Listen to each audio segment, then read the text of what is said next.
राहुल अपने माँ बाप का इकलौता बेटा था। राहुल की माँ लोगों के घर काम करती थी। उसके पिता दिहाड़ी मजदूर का काम करते थे। राहुल के माता पिता उससे बहुत प्यार करते थे। वो कम ही कमाते पर राहुल की हर इच्छा को पूरा करते थे। सबसे पहले जो भी चीज आती राहुल का उस पर सबसे पहले अधिकार होता। एक दिन राहुल की माँ जिस घर में बहुत सालों से काम करती थी उस घर की मालकिन अब बूढ़ी हो चुकी थी। उसका बेटा बहू विदेश में रहते थे। राहुल की माँ उसके घर का सारा काम करती थी। उसकी मालकिन के घर युगल सरकार की सेवा थी। अधिक बूढ़ी होने के कारण अब उसकी मालकिन युगल सरकार की सेवा नहीं कर पाती थी। तो एक दिन उसने राहुल की माँ को पूछा कि क्या तुम मेरे इस युगल सरकार की सेवा को स्वीकार करोगी। राहुल की माँ जो कि काफी सालों से उसके घर काम कर रही थी और वह अपनी मालकिन को युगल सरकार की सेवा करते हुए देखती थी तो उसकी भी पूरी श्रद्धा युगल सरकार के प्रति थी। उसने जल्दी से बोला, हाँ माँ जी, क्यों नहीं। ये तो मेरा सौभाग्य होगा जो ठाकुर जी और किशोरी जी की सेवा मुझे प्राप्त होगी। मैं तो धन्य हो जाऊंगी। मालकिन ने कहा कि सोच लो, इनकी सेवा बहुत कठिन है।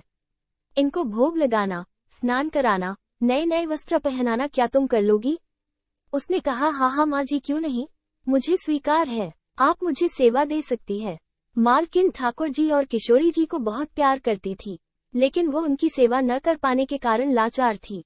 तो बड़ी मजबूरी में उसने भरी आंखों से ठाकुर जी और किशोरी जी को राहुल की माँ की झोली में डाल दिया और कहा, आज से इनकी सेवा तुम्हारा जिम्मा। यह मेरे घर का सबसे बड़ा खजाना आज से तुम्हारा हुआ। राहुल की माँ खुशी से झूमने लगी और घर आकर उसने एक साफ चौकी पर कपड़ा बिछाकर युगल सरकार को स्थापित किया। तभी बाहर से राहुल भगा भगा अंदर आया और माँ से पूछने लगा कि ये कौन है। उसकी माँ बोली, बेटा, यह मेहमान नहीं, ये हमारे घर के मालिक हैं, हमारे ईश्वर हैं, हमारे घर ही रहेंगे। राहुल हैरान होकर ठाकुर जी और किशोरी जी की ओर तिरछी नजरों से देखने लगा कि यह ईश्वर कैसे हो सकते हैं, घर के मालिक कैसे हो सकते हैं। वो बोला कुछ नहीं और चुपचाप अंदर चला गया। अब घर में जब भी कोई नई चीज बनती, चाहे हलवा हो, कचौरी हो या खीर हो, सबसे पहले ठाकुर जी और किशोरी जी को भोग लगता। राहुल चिढ़कर माँ को कहता, ये क्या बात हुई, ये तो अब थोड़े दिन पहले ही आए हैं और आप इनका इतना ध्यान रखती हो। मैं जो कि आपका बेटा हूँ, मुझे इनकी बात चीजें मिलती हैं। माँ हंसकर बोली, बेटा, ये हमारे भगवान हैं, भगवान को भोग लगाकर ही हम खाते हैं। लेकिन राहुल को इन बातों से कोई मतलब नहीं था। वो तो अब युगल सरकार से चिढ़ने लगा। आते जाते उनको घूर कर जाता और मुंह में बड़बड़ करता जाता, जब से आए हैं तब से मुझे तो कोई पूछता ही नहीं। तो ठाकुर जी और किशोरी जी की प्रतिमा मंद मंद मुस्कुराती रहती और राहुल और चिढ़ जाता कि यह मुझे चिढ़ाने के लिए हंस रहे हैं। एक दिन राहुल की माँ काम पर जाने लगी और राहुल से कहा कि यमुना जी से मटके में जल भर कर लाना, आज मैं थोड़ा देर से आऊंगी। जब राहुल पानी भरने के लिए जाने लगा तो जाते जाते ठाकुर जी और किशोरी जी को कहने लगा, खाने के लिए तो सबसे पहले तैयार रहते हो, लेकिन काम तो मुझे ही करना पड़ता है। काम करने के बावजूद भी मुझे तो आपके बाद खाना मिलता है। अगर यहाँ रहना है तो काम करो। ये कहकर वो यमुना जी से जल भरने के लिए चल पड़ा। जब यमुना जी में जल भरने लगा तभी उसे आवाज आई, लाओ राहुल, घड़ा मुझे दे दो, मैं भर देता हूँ। राहुल ने इधर उधर देखा तो वहाँ कोई नहीं था। फिर वही आवाज आई तो राहुल ने देखा यमुना जी के अंदर ठाकुर जी और किशोरी जी विराजमान है और दोनों बाजू ऊपर उठाकर कह रहे हैं, लाओ राहुल, घड़ा हम भर देते हैं। राहुल उन दोनों को देखकर हैरान हो गया और बोला, नहीं नहीं, मैं अपने आप भर लूंगा। लेकिन ठाकुर जी ने उसके हाथ से घड़ा लिया और पानी भरकर उसके पीछे पीछे घर ले आए। राहुल एकदम हक्का बक्का हो गया था, उसको कुछ नहीं सूझ रहा था। वो घर आकर चुपचाप एक कोने में बैठ गया और डर रहा था कि अगर माँ को पता चला कि मैंने ठाकुर जी और किशोरी जी से काम करवाया है तो मेरी पक्का पिटाई होगी। जब उसकी माँ घर आई तब राहुल ने कहा, माँ, मैंने नहीं कहा था इनको पानी भरने के लिए, ये खुद ही आ गए थे मेरे पीछे पीछे। अब देखो, गीले कपड़ों में बैठे हुए हैं। राहुल की माँ ने ठाकुर जी और किशोरी जी को गीले कपड़ों में देखा तो एकदम से हैरान हो गई और कहने लगी कि यह जरूर तुम्हारी शरारत है, तुमने जरूर इन पर जल डाला है और अब बातें बना रहे हो। राहुल ने अपनी माँ को समझाने का बहुत प्रयास किया लेकिन माँ ने उसको डांटकर चुप करा दिया और ठाकुर जी के वस्त्र को बदलने लगी। अब तो राहुल को युगल सरकार पर और गुस्सा आया, इनके कारण मुझे डांट पड़ी है, मैंने तो इनको नहीं कहा था काम करने के लिए। अगले दिन माँ फिर काम पर गई और जाते जाते राहुल को कहा, राहुल, तुम्हारे बाबा कुछ काम से बाहर गए हैं, और घर में अनाज नहीं है, तो कुछ अनाज लेकर चक्की से पिसवा लाना, तब तक मैं लोगों के घर का काम करके आती हूँ। राहुल ने हामी भर दी। उसने अनाज का कनस्तर धीरे से उठाया कि कहीं फिर ना युगल सरकार मेरे पीछे आए, और दबे पाप घर से बाहर निकल गया।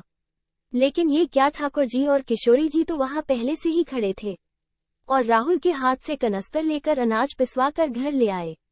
घर आकर राहुल का डर के मारे फिर बुरा हाल था कि अगर माँ को पता चल गया आज उन्होंने फिर काम किया है तो माँ फिर मुझे डांट लगाएगी। वो चुपचाप दरवाजे की ओट में छिप गया। जब माँ आई तब उन्होंने ठाकुर जी और किशोरी जी के बिस्तरों पर सूखा आता पड़ा देखा तो वह राहुल राहुल कहकर चिल्लाने लगी कि तुम्हें पता है ये हमारे भगवान है और तुम भगवान के साथ शरारत करते हो। आज फिर तुमने इनके ऊपर आटा फेंका। तो राहुल शपथ लेकर कहने लगा, नहीं माँ, ये तो खुद मेरे हाथ से कनस्तर लेकर पिसवा लाए हैं।